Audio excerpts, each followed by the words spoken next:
والمروة من شعائر الله فمن حج البيت أو اعتمر فلا جناح عليه أن يطوف بهما، کہ جو تم میں سے حج کے لیے آئے یا عمرہ کی ادائیگی کے لیے آئے اس کے لیے کوئی گناہ نہیں ہے کہ وہ اس صفا و مروہ کی سعی کرے، یہاں چکر لگائے۔ ایسا کیوں ہے؟ ان پہاڑیوں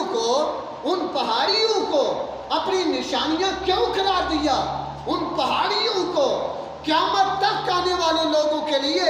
قابل تعظیم اور قابل تکریم کیوں بنایا؟ اس لیے کہ ان دو پہاڑیوں کو نسبت حاصل ہے کس سے؟ اللہ کی ایک نیک صالحہ عابدہ طیبہ طاہرہ حضرت حاجرہ سلام اللہ علیہا کے قدموں سے نسبت حاصل ہے، اس لیے وہ مبارک بن گئی، وہ متبرک بن گئی، اور اللہ کو اپنی اس بندی کی ادا اتنی پسند آئی کہ ان پہاڑیوں کو اور اس کے درمیان سعی کرنے کو قیامت تک کے آنے والے لوگوں کے لیے اب ان پہاڑیوں کو اپنی نشانیاں قرار دیا، شاعر اسلام قرار دیا، اور وہاں اس کو حج و عمرے کا رکن بنا دیا، وہاں سعی کرنا۔ تو معلوم یہ ہوا کہ اللہ کے نیک بندے جس جگہ پہ بیٹھ جائیں،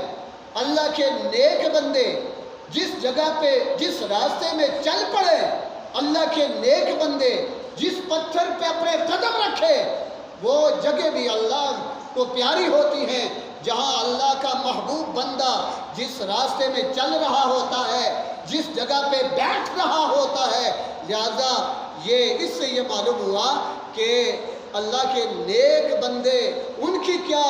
عزت و تکریم ہوگی۔ اگر وہ جگہ اتنی مبارک و متبرک رکھیں تو اللہ ان جگہوں کو ان اپنے نیک بندوں کی وجہ سے عزت و تکریم سے نوازے۔ فرمایا وَاتَّخِذُوا مِن مَّقَامِ إِبْرَاهِيمَ مُصَلًّى وَعَهِدْنَا إِبْرَاهِيمَ وَإِسْمَاعِيلَ أَن طَهِّرَا بَيْتِيَ لِلطَّائِفِينَ وَالْعَاكِفِينَ وَالرُّكَّعِ السُّجُودِ، فرمایا ہم نے ڈیوٹی لگائی ہے، ہم نے عہد کیا ہے، وَعَهِدْنَا إِلَىٰ إِبْرَاهِيمَ وَإِسْمَاعِيلَ، ابراہیم اور اسماعیل کی ہم نے یہ ڈیوٹی لگائی ہے کہ ان طہرا، کہ یہ دونوں مسجد کی صفائی میں اپنا حصہ ڈالیں۔ ان طہرا، یہ کہ وہ دونوں پاک اور صاف رکھے، بیتیا، میرے گھر کو دونوں پاک اور صاف رکھے، للطائفین، طواف کرنے والوں کے لیے، والعاکفین، اعتکاف کرنے والوں کے لیے، اور والرکع السجود، اور رکوع اور سجود کرنے والوں کے لیے میرے گھر کو پاک رکھنے کی ڈیوٹی اللہ فرماتا میں نے ابراہیم اور حضرت اسماعیل علیہ السلام کی لگائی۔ اس سے ہمیں بھی یہ سبق ملتا ہے کہ مسجد کی صفائی کوئی آدمی اس کو معمولی نہ سمجھے، یہ بہت بڑا شرف ہے، یہ بہت بڑا اعزاز ہے کہ آپ کو اللہ یہ شرف اور اعزاز عطا فرما دے کہ آپ مسجد کی صفائی میں اپنا حصہ ڈالیں، کیونکہ یہ وہ مبارک کام ہے اللہ نے جس کام کی ڈیوٹی حضرت ابراہیم اور حضرت اسماعیل علیہ السلام کی لگائی، اور انہوں نے یہ کام بحسن و خوبی سر انجام دیا۔ اس لیے جو بھی کوئی شخص مسجد کی صفائی میں، مسجد کی تعمیر میں حصہ لینا بھی سنت خلیل اللہ ہے، اور مسجد کی صفائی میں حصہ لینا بھی سنت خلیل اللہ ہے۔ اس سے یہ معلوم ہو۔ آگے فرمایا وَإِذْ قَالَ إِبْرَاهِيمُ رَبِّ اجْعَلْ هَٰذَا بَلَدًا آمِنًا وَارْزُقْ أَهْلَهُ مِنَ الثَّمَرَاتِ مَنْ آمَنَ بِاللَّهِ وَالْيَوْمِ الْآخِرِ۔ وَإِذْ قَالَ إِبْرَاهِيمُ، اور جب ابراہیم علیہ السلام نے کہا رب اجعل ھذا بلدا آمنا، یعنی مکۃ المکرمہ کے لیے یہ دعا کی، اے ہمارے پروردگار، اے میرے پروردگار، اجعل ھذا بلدا، بنا دے اس شہر کو آمنا، امن والا، وارزق اہلہ من الثمرات، اور یہاں کے رہنے والوں کو پھلوں کا رزق عطا فرما۔ یہ حضرت ابراہیم خلیل اللہ علیہ السلام نے بیت اللہ شریف کی تعمیر فرمائی، اور وہ تعمیر کرنے کے بعد پھر آپ نے جو دعائیہ کلمات ارشاد فرمائے وہ یہ ہیں، وَإِذْ قَالَ إِبْرَاهِيمُ رَبِّ اجْعَلْ هَٰذَا بَلَدًا آمِنًا وَارْزُقْ أَهْلَهُ مِنَ الثَّمَرَاتِ۔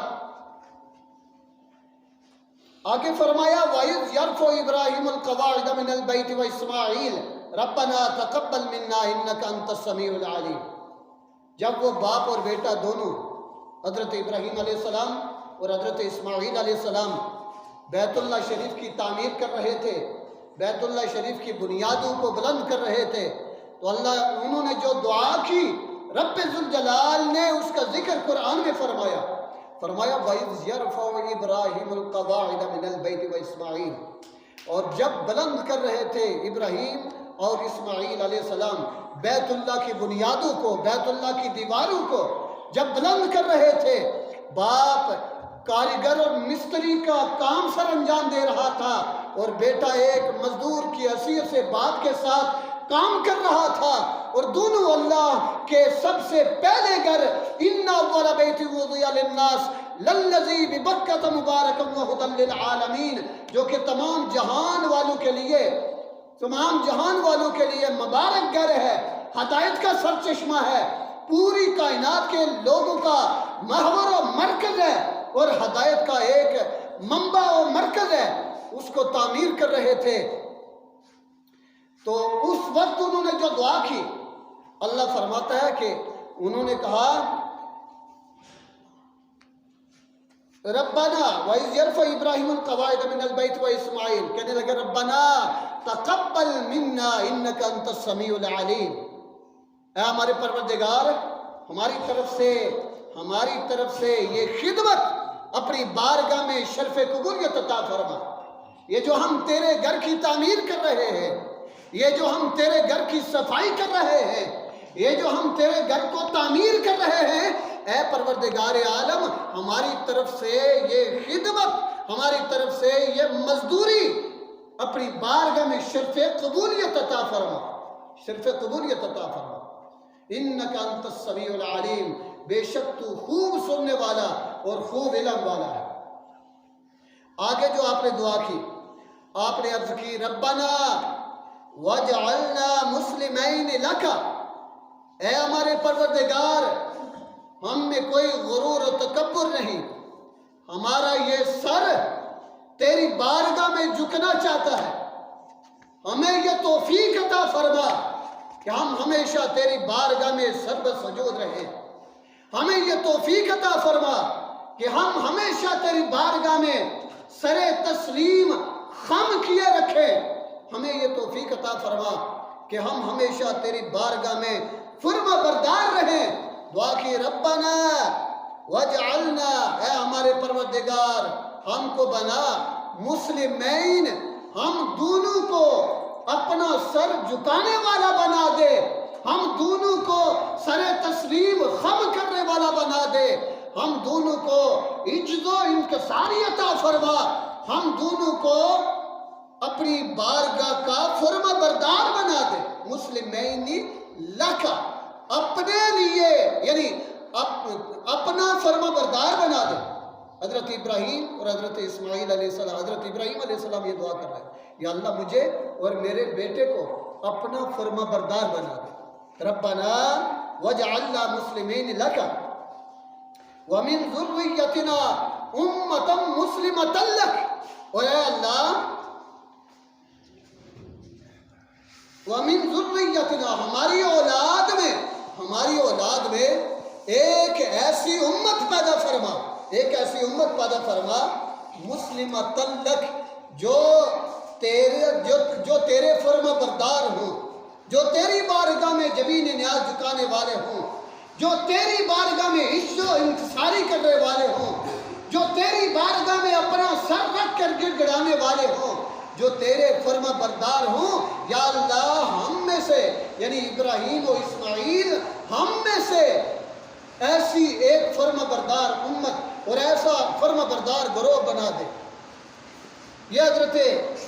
ابراہیم علیہ السلام نے دعا کی، ربنا وجعلنا مسلمین لک ومن ذریتنا امۃ مسلمۃ لک۔ ربنا، اے ہمارے پروردگار، ارنا ہم کو دکھا دے، ربنا ارنا مناسکنا، حج کے مناسک ہمیں بتا دے، ہمیں دکھا دے، وتب علینا، اور ہماری توبہ اپنی بارگاہ میں شرف قبولیت عطا فرما، وتب علینا، ہماری توبہ اپنی بارگاہ میں شرف قبولیت عطا فرما، انک انت التواب الرحیم، بے شک تو توبہ قبول کرنے والا اور رحم فرمانے والا۔ جب خانہ کعبہ تعمیر ہو گیا، حضرت ابراہیم خلیل اللہ علیہ السلام نے اپنے رب کی بارگاہ میں دست سوال دراز کر کے دامن طلب پھیلا کر رب کے اس پہلے گھر میں کھڑے ہو کر ایک دعا کی، ربنا، اے ہمارے پروردگار، وابعث فیہم، یہ جو میں نے تعمیر کیا ہے، یہ جو تیرا کائنات میں سب سے پہلا گھر بیت اللہ شریف ہے، یا اللہ اس گھر کو میں نے تیرے حکم سے تعمیر کر دیا، اس کی صفائی و ستھرائی تیرے حکم سے میں نے کر دی، اور میرے بیٹے نے میرے ساتھ خدمات سر انجام دی، اے اللہ اس گھر کو بسانے والا اس میں بھیج دے، اس کو آباد رکھنے والا اس میں بھیج دے، ربنا وابعث فیہم رسولا منہم، ایک ایسا رسول جو انہی میں سے ہو، اسی مکہ کی دھرتی کے رہنے والوں میں سے ہو، ربنا وابعث فیہم رسولا منہم یتلو علیہم آیاتک، جو تیری آیتیں ان پر تلاوت کرے، یتلو جو تلاوت کرے، علیہم ان پر، آیاتک تیری آیات، ان لوگوں کو تیری آیتیں پڑھ پڑھ کر سنائے، تیرا فرمان پڑھ پڑھ کر سنائے، اے اللہ ان میں وہ عظیم رسول بھیج دے، وَيُعَلِّمُهُمُ الْكِتَابَ وَالْحِكْمَةَ، اور کائنات والوں کو کتاب اور حکمت کی تعلیم دے، کتاب اور حکمت کی تعلیم دے، وَيُعَلِّمُهُمُ الْكِتَابَ وَالْحِكْمَةَ وَيُزَكِّيهِمْ، اور ان کا تزکیہ کرے، ان کو ظاہری پاکیزگی اور باطنی پاکیزگی کی تعلیم کرے، ان کے ظاہر و باطن کو پاکیزہ کرے، اپنی نگاہ نبوت سے، اپنی نگاہ رسالت سے، وہ تیرا محبوب رسول محمد صلی اللہ علیہ وسلم اپنی نگاہ نبوت اور رسالت سے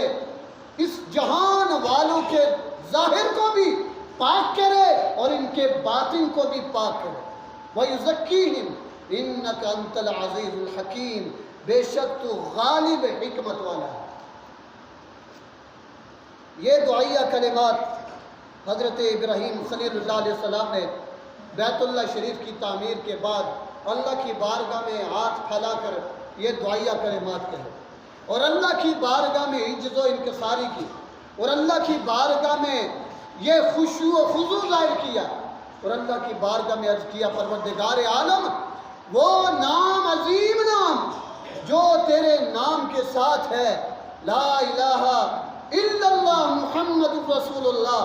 اس عظیم محبوب رسول محمد صلی اللہ علیہ وسلم کو میری اولاد سے پیدا فرما، جو تیرے اس گھر کو بسائے، جو تیرے اس گھر کو آباد کرے، جو یہاں کے لوگوں پر تیری آیتیں پڑھ کے سنائے، جو یہاں کائنات کے اندر رہنے والے انسانوں کے ظاہر و باطن کا تزکیہ کرے۔ تو پھر حضور سید عالیہ حضرت ابراہیم خلیل اللہ علیہ السلام کی دعا کا اثر تھا کہ کم و بیش 70,000 انبیاء کرام علیہ السلام حضرت اسحاق علیہ السلام کے بیٹے حضرت یعقوب علیہ السلام اور یعقوب علیہ السلام کی اولاد سے کم و بیش 70,000 انبیاء بنی اسرائیل تشریف لائے، اور حضرت اسماعیل علیہ السلام سے ایک حضور سید دو عالم نور مجسم شفیع معظم صلی اللہ علیہ وسلم اس کائنات میں تشریف لائے۔ یعنی ابراہیم علیہ السلام کی 2 ازواج مطہرات تھی، ایک حضرت سارہ اور ایک حضرت ہاجرہ۔ حضرت سارہ کے بیٹے حضرت اسحاق کے بیٹے حضرت یعقوب، اور پھر حضرت یعقوب کے 12 بیٹے، اور وہاں سے آگے یہ نسل چلی یوں 70,000 انبیاء کرام حضرت اسحاق علیہ السلام کی جو ہے اولاد سے آئے، اور حضرت اسماعیل علیہ السلام جو کہ حضرت ہاجرہ سے تھے سلام اللہ علیہا، ان سے ایک حضور سید دو عالم نور مجسم شفیع معظم صلی اللہ علیہ وسلم تشریف لائے۔ کیونکہ جب حضور بیت اللہ شریف کی تعمیر کر رہے تھے، آپ کے ساتھ جو دوسرا مزدور تھا وہ حضرت اسماعیل ذبیح اللہ علیہ السلام تھے۔ دونوں نے ہاتھ پھیلا کے اس رسول کو مانگا تھا، اس لیے اللہ نے اس عظیم رسول کو حضرت اسماعیل علیہ السلام کی اولاد سے پیدا فرمایا۔ اس لیے نبی کریم صلی اللہ علیہ وسلم کو دعائے خلیل بھی کہتے ہیں، دعائے خلیل اور بشارت عیسیٰ، یعنی عیسیٰ علیہ السلام نے جن کی آمد کی خوشخبریاں سنائیں، اس لیے آپ کو دعائے عیسیٰ کہا جاتا ہے اور بشارت دعائے خلیل کہا جاتا ہے اور بشارت عیسیٰ کہا جاتا ہے۔ اور وہ جس عظیم رسول صلی اللہ علیہ وسلم کو وہ اللہ سے مانگ رہے تھے اپنی اولاد میں، وہ کون سے رسول تھے؟ وہ حضور سید دو عالم نور مجسم شفیع معظم صلی اللہ علیہ وسلم۔ وگرنہ وہ تو اب باپ بھی نبی ہے، بیٹا بھی نبی ہے، ابراہیم خود نبی ہے، اسماعیل علیہ السلام دونوں نبی ہیں، وہ کس رسول کو اللہ سے مانگ رہے تھے؟ وہ یہی نبی آخر الزمان حضور سید دو عالم صلی اللہ علیہ وسلم تھے کہ جن کو حضرت ابراہیم علیہ السلام نے اللہ سے مانگ کر لیا۔ آگے اللہ تعالیٰ نے اس عظیم شخصیت حضرت ابراہیم خلیل اللہ علیہ السلام کے دین کو کائنات کے لیے جو پسند فرمایا ابراہیم علیہ السلام کے دین پر ہونا اسلام ہے، اور اس سے سر منہ منحرف ہو جانا کفر و گمراہی ہے۔ اور یہی وجہ ہے کہ یہودی اور عیسائی جو تھے یہ ابراہیم علیہ السلام کے معاملے میں آپس میں لڑتے تھے۔ یہودی کہتے تھے کہ ابراہیم علیہ السلام یہودی تھے، اور عیسائی یہ کہتے ہیں کہ ابراہیم علیہ السلام عیسائی۔ حالانکہ اللہ بھی اس کے دلائل میں فرماتا ہے قرآن پاک میں کہ یہ تورات اور انجیل اور زبور یہ تو بعد میں آئی ہیں، تو ابراہیم علیہ السلام یہودی یا عیسائی کیسے ہو گئے؟ یہ تمہاری باتیں لغو ہے۔ ما کان ابراہیم یہودیا ولا نصرانیا ولکن کان حنیفا مسلما۔ اللہ نے فرمایا ابراہیم علیہ السلام نہ یہودی تھے اور ابراہیم علیہ السلام نہ عیسائی تھے، وہ تو ما کان ابراہیم یہودیا ولا نصرانیا ولکن کان حنیفا مسلما، لیکن وہ ہر باطل سے یکسر کٹے ہوئے صرف اللہ ہی کے فرما بردار تھے، ہر باطل سے الگ تھلگ صرف اللہ کے فرما بردار تھے۔ وہ یہودی اور عیسائی کیسے ہو سکتے؟ تورات زبور انجیل تو بعد میں آئی ہے نا، تو ان کتابوں کو ماننے والے جو ہیں ان کو ہم یہودی یا عیسائی کہتے ہیں۔ تو ابراہیم علیہ السلام پر تم یہ جھوٹا الزام کیوں لگاتے ہو؟ وہ تو ہر باطل چیز سے کٹے ہوئے، ہر غلط چیز سے، ہر بد مذہب سے کٹے ہوئے، الگ تھلگ صرف اللہ ہی کے فرما بردار تھے، اور اللہ انہی کے دین کی پیروی کرنے کا اللہ تعالیٰ حکم دیتا ہے۔ فرمایا وَمَن يَرْغَبُ عَن مِّلَّةِ إِبْرَاهِيمَ إِلَّا مَن صَفِيَ نَفْسَهُ وَلَقَدِ اصْطَفَيْنَاهُ فِي الدُّنْيَا وَإِنَّهُ فِي الْآخِرَةِ لَمِنَ الصَّالِحِينَ۔ وَمَن يَرْغَبُ، اور کون اعراض کرے، عن ملت ابراہیم علیہ السلام کے دین سے۔ فرمایا کس کی جسارت ہے، وہ کون ہے جو ابراہیم علیہ السلام کے دین سے منہ موڑے، اعراض کرے؟ وہی کر سکتا ہے سوائے اس کے، سوائے اس کے کہ من صفیہ نفسہ، جس نے اپنے نفس کو بیوقوف بنا دیا، وہی ابراہیم علیہ السلام کے دین سے منہ موڑ سکتا ہے اور ابراہیم علیہ السلام کے دین سے بغاوت کر سکتا ہے کہ جس نے اپنے نفس کو بیوقوف بنا دیا ہو۔ الا من صفی نفسہ وَلَقَدِ اصْطَفَيْنَاهُ فِي الدُّنْيَا، اور البتہ تحقیق ہم نے وَلَقَدِ اصْطَفَيْنَاهُ، اور البتہ تحقیق ہم نے ان کو چن لیا، فی الدنیا، دنیا میں، وَلَقَدِ اصْطَفَيْنَاهُ فِي الدُّنْيَا وَإِنَّهُ فِي الْآخِرَةِ لَمِنَ الصَّالِحِينَ، اور بے شک وہ تو آخرت میں صالحین میں سے ہے۔ اللہ تعالیٰ نے ان پر لگنے والے ہر الزام کو دو ڈالا اور قرآن کریم میں یہ آیات نازل فرمائی اور یہ واضح کیا کہ ابراہیم علیہ السلام کا دین ہی حضور سید دو عالم صلی اللہ علیہ وسلم کو بھی حضرت ابراہیم علیہ السلام کی پیروی کرنے کا حکم ملا کہ حضرت ابراہیم علیہ السلام کے دین کی پیروی کریں۔ ایسے خلیل نہیں تھے کہ ان کو خلت کا جامہ پہنا کے تو ان کو ایک کرسی پہ بٹھا دیا گیا تھا، نہ ایسا نہیں تھا۔ خلعت کا جامہ اللہ نے پہنایا تو پھر کڑی سی کڑی آزمائشیں بھی ہیں۔ اس دوست کو آزمایا کہ یہ ایسے مراحل کے اندر یہ میری عبادت کرنے والا، یہ میری بارگاہ میں جبین نیاز جھکانے والا، یہ ان آزمائشی ادوار کے اندر بھی میرا فرما بردار رہے گا یا میری بارگاہ سے منہ موڑ لے گا۔ لیکن سبحان اللہ، اللہ ہی کی دی ہوئی طاقت تھی، اللہ ہی کی دی ہوئی طاقت تھی کہ حضرت ابراہیم خلیل اللہ علیہ السلام ہر آزمائش میں پورے ہوتے۔ بڑی سی بڑی آزمائشیں حضرت ابراہیم علیہ السلام پر آئیں۔ آگے حضرت ابراہیم علیہ السلام کی تعریف کرتے ہوئے قرآن کہتا ہے اذ قال له ربه اسلم، جب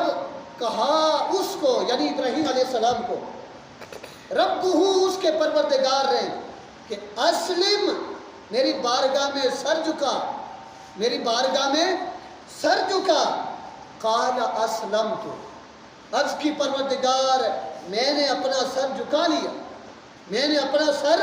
جھکا لیا کس کے لیے؟ لرب العالمین، تمام جہانوں کے پروردگار کی بارگاہ میں نے اپنا سر جھکا لیا، اپنی عجز و انکساری والا سر، اپنے منکسر مزاجی اور تذلل والے سر کو پروردگار میں نے تیری بارگاہ میں جھکا لیا۔ اور یہ ان کی فرما برداری کی مثالیں اور اس کا ذکر اللہ تعالیٰ نے قرآن کریم فرقان حمید برہان الرشید کے اندر کیا۔ پھر آزمائشی، یہ تو ان کے فضائل و مناقب تھے قرآن میں جو میں نے مختصر آیات تک محدود رکھے۔ جب نمرود سے ٹکراؤ ہوتا ہے اور وہ خدائی کا دعوے دار بڑے بڑے کرتب دکھاتا ہے، ان کا آپس میں حضرت ابراہیم علیہ السلام اور نمرود کے درمیان جب بات چیت ہوتی ہے، مکالمہ ہوتا ہے، مناظرہ ہوتا ہے، اس کا ذکر اللہ نے یوں فرمایا أَلَمْ تَرَ إِلَى الَّذِي حَاجَّ إِبْرَاهِيمَ فِي رَبِّهِ أَنْ آتَاهُ اللَّهُ الْمُلْكَ إِذْ قَالَ إِبْرَاهِيمُ رَبِّيَ الَّذِي يُحْيِي وَيُمِيتُ قَالَ أَنَا أُحْيِي وَأُمِيتُ قَالَ إِبْرَاهِيمُ فَإِنَّ اللَّهَ يَأْتِي بِالشَّمْسِ مِنَ الْمَشْرِقِ فَأْتِ بِهَا مِنَ الْمَغْرِبِ فَبُهِتَ الَّذِي كَفَرَ وَاللَّهُ لَا يَهْدِي الْقَوْمَ الظَّالِمِينَ۔ اللہ تعالیٰ فرماتا ہے کیا تم نے نہیں دیکھا؟ أَلَمْ تَرَ إِلَى الَّذِي، اس شخص کی طرف حاج ابراہیم فی ربہ، جو ابراہیم علیہ السلام سے ان کے رب کے متعلق جھگڑ پڑا، جس نے جھگڑا کیا حضرت ابراہیم علیہ السلام سے ان کے پروردگار کے بارے میں۔ أَلَمْ تَرَ إِلَى الَّذِي حَاجَ إِبْرَاهِيمَ فِي رَبِّهِ، کیوں جھگڑا کیا اس نے؟ اس لیے کہ ان آتاہ اللہ الملک، کہ اللہ تعالیٰ نے اسے بادشاہی عطا فرمائی تھی۔ وہ اس غرور و تکبر میں ایسا متکبر ہو گیا، اس نے اپنے آپ کو ایک خدا کہلوانا شروع کر دیا، انا ربکم الاعلی کے نعرے لگانے لگا۔ ابراہیم علیہ السلام نے کہا یہ ملک و سروری اللہ نے تجھے عطا فرمائی ہے، کیوں اس کی بارگاہ میں تکبر کرتا ہے؟ اس نے کہا ابراہیم تیرا کون سا خدا ہے؟ خدا تو میں ہوں۔ آپ نے فرمایا ربی الذی یحیی و یمیت، آپ نے فرمایا میرا پروردگار تو وہ ہے جو زندہ کرتا ہے اور مارتا ہے، جو زندہ کرتا ہے اور مارتا ہے۔ قال انا احیی و امیت، کہنے لگا میں بھی تو ایسا ہی کرتا ہوں، میں بھی زندہ کرتا ہوں اور مارتا ہوں۔ اس سے قید خانے سے 2 قیدی منگوائے اور جس کو سزائے موت ہو چکی تھی اس کو آزاد کر لیا، جس کو آزاد ہونا تھا اس کو مار دیا۔ کہا یہ دیکھو یہ تو میں بھی کرتا ہوں۔ حضرت ابراہیم علیہ السلام نے دوسرا وار کیا۔ قال ابراہیم فإن اللہ یأتی بالشمس من المشرق، حضرت ابراہیم علیہ السلام نے فرمایا میرا پروردگار وہ ہے جو مشرق سے سورج کو طلوع کرتا ہے، جو مشرق سے سورج کو نکالتا ہے۔ فأت بها من المغرب، تو اگر خدا ہے تو مغرب سے نکال کے دیکھا۔ فبہت الذی کفر، جب یہ مسکت قسم کا دندان شکن ایک سوال سنا حضرت ابراہیم علیہ السلام کی طرف سے مکالمے کے اندر، تو اس کافر کے ہوش خطا ہو گئے، وہ انگشت بدندہ ہو گیا اور وہ اس کی عقل غائب ہو کر رہ گئی کہ وہ کچھ جواب نہ دے سکا، بھلا کیسے جواب دیتا؟ اس لیے آپ نے فرمایا یہ غرور اور تکبر نہ کر۔ اس لیے وہ حیران رہ گیا کہ اب میں کیا جواب دوں، اب یہ مخلوق کے سامنے میں ابراہیم کے سوالات کے جوابات نہیں دے سکا، میں کیسے سورج کو مغرب کی طرف سے نکالوں؟ اس لیے حیران اور پریشانی کی تصویر بن گیا۔ فبہت الذی کفر، اللہ فرماتا ہے واللہ لا یہدی القوم الظالمین، اللہ ظالموں کو ہدایت نہیں دیتا۔ یہاں سے ہمیں یہ پتہ چلتا ہے کہ ظالم حکمران کے سامنے آواز حق بیان کرنا یہ سب سے بڑا جہاد ہے۔